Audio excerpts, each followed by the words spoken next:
तो जनरल मुंडी होते थे एक। जनरल मुंडी ने कहा था कि ये स्मारक आम जनता के लिए एक ऐसा नायाब तोहफा है दोस्तों, जिसकी बनावट की तुलना एक रोमन राजा के द्वारा निर्मित स्मारक से की जा सकती है।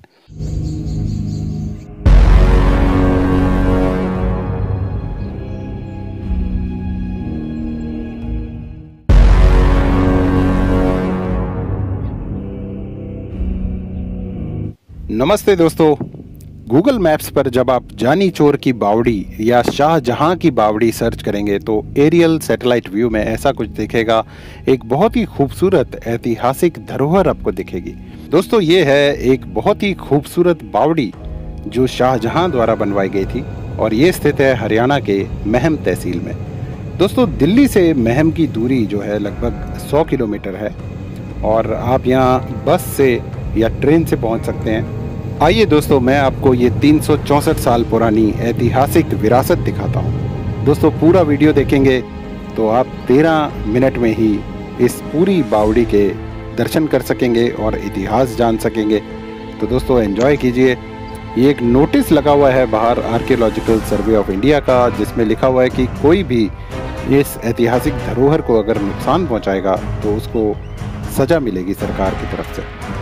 दोस्तों शाहजहां का शासनकाल भारत में 1628 से लेकर 1658 तक रहा और शाहजहां के शासनकाल में सूबेदार सैदू कलाल थे जिन्होंने ये बावड़ी बनाई थी और ये बनाई गई थी 1656 से 1657 के बीच में, यानी 364 साल पहले। दोस्तों इस बावड़ी को बनाने में लाहौरी ईंटों का इस्तेमाल हुआ। कंकड़ और सैंडस्टोन और चूने से इसकी चिनाई की गई और इस बावड़ी में दोस्तों 101 सीढ़ियाँ थी। अब सिर्फ 35 सीढ़ियाँ ही बची हैं। ये आप देख रहे हैं दोस्तों वो 35 सीढ़ियाँ। 1995 में दोस्तों एक बहुत ही भयंकर बाढ़ आई थी जिसमें ये जो बाएं हाथ पे आप दीवार दिख रहे हैं ये क्षतिग्रस्त हो गई थी, टूट गई थी, जिसे बाद में आर्कियोलॉजिकल सर्वे ऑफ इंडिया ने दोबारा से रिकंस्ट्रक्ट किया और इस बावड़ी को एक बहुत ही खूबसूरत रूप दिया। दोस्तों बावड़ियाँ जो हैं ये गुजरात में बननी शुरू हुई थी जहाँ पानी बहुत ही गहरे में होता था और ये इंडो इस्लामिक आर्किटेक्चर का बड़ा ही नायाब नमूना माना जाता था। दोस्तों बावड़ी एक गहरा कुआं होती थी और इस प्रकार बनवाई जाती थी कि सीढ़ियाँ जो हैं वो सीधी कुएं तक पहुँचे और बावड़ियाँ उस समय राजा महाराजा व धनी लोगों द्वारा परोपकार के लिए बनवाई जाती थी। जो उस समय कारवां चलते थे दोस्तों, उस समय मोटर गाड़ी तो होती नहीं थी, तो ऊंट या हाथियों पे कारवां चलते थे। व्यापारी उसमें जाते थे या राजा महाराजा या सेनाएं अपने मिशंस पे जाती थी। उन यात्रियों को दोस्तों भीषण गर्मी में एक ठंडी शीतल आराम गाह की ज़रूरत होती थी, जो ये बावड़ियाँ थी दोस्तों। और यहाँ पर जो कारवां चलते थे उसके यात्री रेस्ट करते थे, आराम करते थे, स्नान करके शीतल जल पीकर बहुत ही एंजॉय करते थे। और ये बावड़ियाँ तकरीबन सड़क किनारे बनवाई जाती थी। जब आप महम पहुँचेंगे तो दोस्तों मेन जीटी रोड के बिल्कुल दाएं हाथ पर आपको ये मिलेगी जब आप दिल्ली से रोहतक जा रहे होते हैं। उस समय दोस्तों इस बावड़ी के पास यात्रियों के ठहरने के लिए कमरे भी बने हुए थे। दोस्तों बावड़ियाँ जो है प्रदेश की खेती बाड़ी और जल की ज़रूरतों को पूरा करती थी और उस समय का ठंडा रिजॉर्ट भी थी जहाँ यात्री आराम करते थे। दोस्तों बावड़ियाँ एक लंबाई में बनाई जाती थी और इसके दो हिस्से होते थे। एक तो अष्टकोण का कुआं मतलब ऑक्टागोनल कुआं और एक गोल कुआं होता था जिसमें से चमड़े के थैलों और रस्सी की मदद से दोस्तों मानव द्वारा या बैल द्वारा या ऊंट द्वारा पानी निकाला जाता था और वो पीने और सिंचाई के काम आता था। दोस्तों ये आप देख रहे हैं चूने गारे की चिनाई आज तक भी बड़ी ही स्टील की तरह मजबूत है दोस्तों। और देखिए कितनी भव्य ये बावड़ी है। दोस्तों हरियाणा में 12 बावड़ियां हैं और इन 12 बावड़ियों में से सबसे नायाब जो बावड़ी है वो है महम चौबीसी की बावड़ी। उस समय दोस्तों अंग्रेजों का जब शासनकाल आया तो जनरल मुंडी होते थे एक। जनरल मुंडी ने कहा था कि ये स्मारक आम जनता के लिए एक ऐसा नायाब तोहफा है दोस्तों, जिसकी बनावट की तुलना एक रोमन राजा के द्वारा निर्मित स्मारक से की जा सकती है। इस बावड़ी में ईंटों की संरचना 3 चरणों में देखी जा सकती है दोस्तों। हर चरण एक प्लेटफॉर्म द्वारा अंकित है और जनरल मुंडी ने यह भी लिखा कि बावड़ी के समीप यात्रियों के लिए कमरे भी बनवाए हुए थे। मतलब अंग्रेजों के शासनकाल में भी वो कमरे नज़र आते थे, आजकल तो नज़र नहीं आते। और जनरल मुंडी कहते थे कि ये एक मध्य युग की ऐसी संरचना है जिसने भारत की आग की भट्टी जैसी झुलसाने वाली गर्मी को शीतल स्वर्ग में बदल दिया। दोस्तों अंग्रेज जो हैं वो इंग्लैंड के थे और उन्हें भारत में गर्मी बहुत लगती थी, तो उस समय ये बात लिखी गई। और जनरल मुंडी कहते हैं कि ऐसी कृति के महत्व को समझने के लिए एक व्यक्ति को खुद इस शीतल भवन, स्मारक और गलियारों का अनुभव करना होगा। दोस्तों बावड़ी के पास ही दो मकबरे भी स्थित हैं। ये मकबरे हैं हजरत शाह मोहम्मद रमज़ान महमी के और हजरत शाह गुलाम हुसैन महमी के, जिनको तखत वाले पीर भी कहा जाता है। दोस्तों कहते हैं इस बावड़ी में बड़ा ज़बरदस्त सुरंगों का जाल भी बिछा हुआ था और ये सुरंगें दोस्तों दिल्ली, लाहौर, हिसार और खरकड़ा नाम के गांव में निकलती थी। दोस्तों कहते हैं किसी ज़माने में एक जानी चोर हुआ करता था जिसकी छवि रॉबिन हुड की तरह थी और वो अमीरों को लूट कर गरीबों की मदद किया करता था। वो जानी चोर दोस्तों अपना खजाना लेकर सीधा इस बावड़ी में अपने घोड़े समेत कूद जाया करता था और अंदर ही जो गुफाओं का जाल बिछा हुआ था वहाँ कहीं जाकर वो अपना खजाना छुपा देता था। दोस्तों उन गुफाओं का पता अंग्रेज़ों को भी नहीं चला और कहते हैं कि जब ये गुफाएं खुली हुई थी तो एक बारात जो है वो इस बावड़ी में गई थी उस गुफा में, और वो दिल्ली के लिए गई थी दोस्तों। और कहते हैं वो बारात ना तो दिल्ली पहुंची और ना ही वापस यहाँ से निकली। और इस बात का जब पता चला अंग्रेज़ों को तो उन्होंने इस गुफा के द्वार जो हैं वो हमेशा के लिए बंद करवा दिए थे। दोस्तों आज भी यहाँ जानी चोर का अकूत खजाना छुपा हुआ है जिसका किसी को कुछ पता नहीं है। दोस्तों शाहजहां ने अपने समय में बहुत सारे भवन बनवाए थे भारत में, जैसे ताजमहल उन्होंने बनवाया, घरौंडा की जो मुगल सराय है ये भी शाहजहां ने बनवाई, आगरा का लाल किला ये भी शाहजहां ने बनवाया और उसी वक्त दोस्तों महम की ये बावड़ी भी बनाई गई। 364 साल में देखिए दोस्तों ईंटें जो हैं वो मौसम का सामना करते करते किस प्रकार से घिस गई हैं। ये सीढ़ियाँ दोस्तों नीचे जाती हैं और आप देखिए लोहे का गेट लगा हुआ है जो एएसआई द्वारा लगाया गया है। जब हम इससे अंदर घुसते हैं तो ये हमें स्क्वायर चौकोर एक तालाब दिखता है जहाँ पर किसी ज़माने में नहाते होंगे, स्नान करते होंगे। और ये जो है ये वो ऑक्टागोनल अष्टभुजाकार कुआं है। ऊपर आप देखें तो ये अष्टकोण जो हैं इसके नज़र आएंगे और इसके बगल में एक और जगह सीढ़ियाँ हैं जो आप प्रयोग नहीं कर सकते क्योंकि यहाँ बड़े ही ज़बरदस्त चमगादड़ रहते हैं दोस्तों।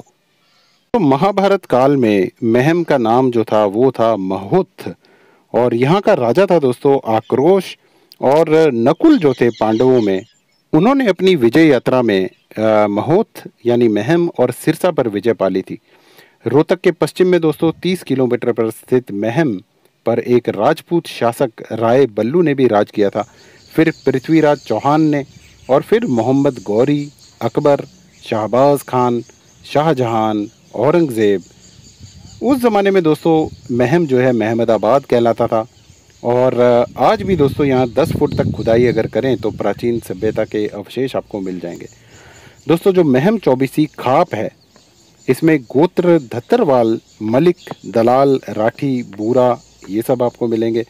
और यहाँ पर एक चबूतरा बना हुआ है महम चौबीसी में जहाँ दौलत राम जी को फांसी पर चढ़ा दिया था अंग्रेज़ों ने।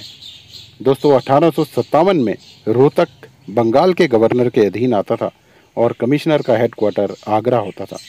जब 1857 में गदर हुआ तो क्रांतिकारी सेना लूटपाट करना चाहती थी लेकिन जो यहाँ जाट थे उन्होंने ये होने नहीं दिया और उस समय ये सेना अंग्रेज़ों पर हिंसक हमले कर रही थी। परंतु जो महम के जाट थे उन्होंने हर अंग्रेज महिला को सम्मान दिया और उसकी रक्षा की और उन्हें सुरक्षित स्थानों पर पहुंचा दिया। ये देखिए दोस्तों लोहे की संरचनाएं हैं। यहाँ पर गेट लगा होता था अंग्रेज़ों के ज़माने में, ये जगह बंद थी लेकिन अब ये गेट्स वगैरह टूट चुके हैं और कोई भी यहाँ जा सकता है। ये जगह बड़ी रिस्की है दोस्तों, बहुत ही ध्यान से जाएं जब भी जाएं। दोस्तों कहते हैं गंगना गांव के एक ज्ञानी राम जी थे जो सुपुत्र थे स्वरूपा देशवाल जी के।